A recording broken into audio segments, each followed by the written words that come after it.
D'abord, c'est important de préciser que dans la majorité des cas, les pharmaciens sont avisés.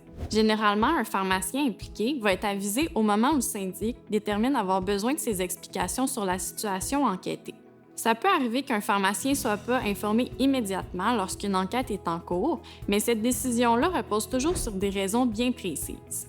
La première raison, c'est que certains pharmaciens visés au départ ne le restent pas tout au long de l'enquête. Donc, on reçoit une demande d'enquête qui contient des informations jugées recevables. À ce stade-là, un pharmacien peut être nommé ou visé.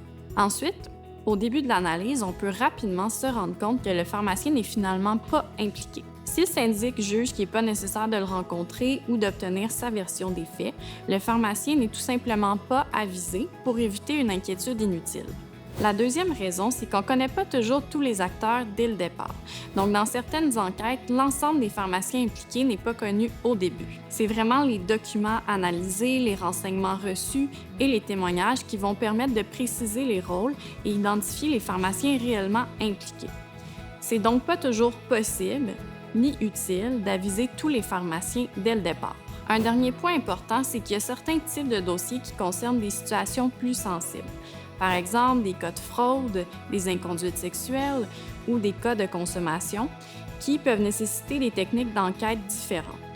À ce moment-là, aviser le pharmacien à l'ouverture de l'enquête pourrait nuire à la recherche de la vérité. Donc, en conclusion, ne pas être informé d'emblée, ça ne signifie pas qu'on vous soupçonne ou qu'on vous cache quelque chose. C'est une décision qui est prise selon l'intérêt de l'enquête, toujours avec comme objectif la protection du public.